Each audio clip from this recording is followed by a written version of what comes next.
Yeah, things have changed a little bit. You may have seen this trend on social media, which you think $1 million will land you in this big, huge mansion, and then you actually figure out what it will actually cost you to live in one of those things. It's not really anything big. It's more like a modest urban townhome. Yeah, something like that. Dominic Janidas is breaking down just how far your bucks can go when you're house hunting in Western PA. So are you seeing this a lot where it's like this expectation versus reality disappointment?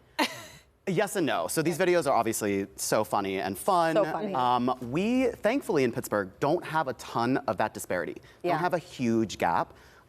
We are still one of the most affordable states. I think Pennsylvania itself was just topped, I think, number 9 out of all of the states for affordability for middle-class families, family of 4. So really, we don't see that huge gap, and that's a good thing. It has changed, though, I think, a lot in what $1 million used to be able to buy you versus what it is now. The home prices have gone up significantly from what we've seen.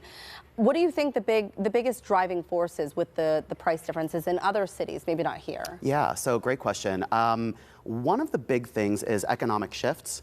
I think growth trends. So when people flood to a certain city, it's going to drive price and demand, so it's going to drive price up.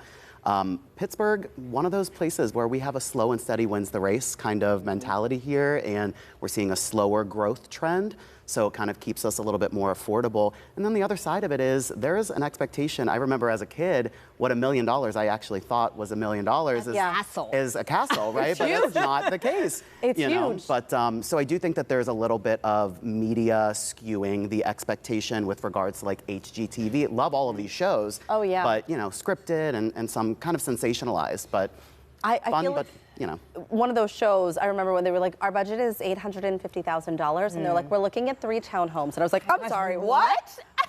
Wait, what are we doing? We're looking at townhomes? I thought this would buy me a 4-bedroom, huge house. Yes, no. it is. It's not necessarily the case these days, but, again, Pittsburgh staying affordable, we can kind of float well within that in a nice budget. I can imagine why, but why does this become such a big issue when it comes to buying or selling a house? Again, I think it's all about expectation. And, I think I've been on before and we talked about, do you wait for interest rates to come down, or do you wait, or do you buy now? And it's one of those things where the longer you wait, the home prices are still going to appreciate.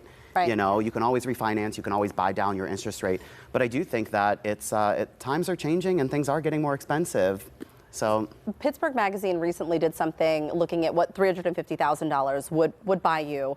Is it accurate? Were you able to flip through it and see what exactly was in there? I did. I thought it was a great article. I think Caitlin Hughes, did a really nice job. Looked at surrounding areas, north, east, southwest of the Pittsburgh market. And Pennsylvania itself, our median home price is about $305,000. So this was a little bit over.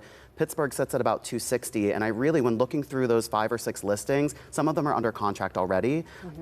Really, I think very well representative, because if you look at some of the TikToks or anything, you're going to see that style of home be at that $1 million price range, right? Right. But we're not. We're here in a nice, comfortable median. Yeah, I remember when $350,000, it seemed like a fortune to me, but now that's just what you're going to have to spend for a house. And I do think for people who are in that market for something that's about $350,000, they just go really fast. I think there's a competitive nature in that I don't know, cap end. We have so many more people looking in that $250,000 to $350,000 than you do, the $1 million price range. Right. Right. So there are just more people in that buying range. Interesting stuff. Okay, thank you so much. Yes, thanks for having me. If you would like to get in touch with Dominic for your realty needs, we'll connect you to him on our website. Go to kdka.com/talkpittsburgh.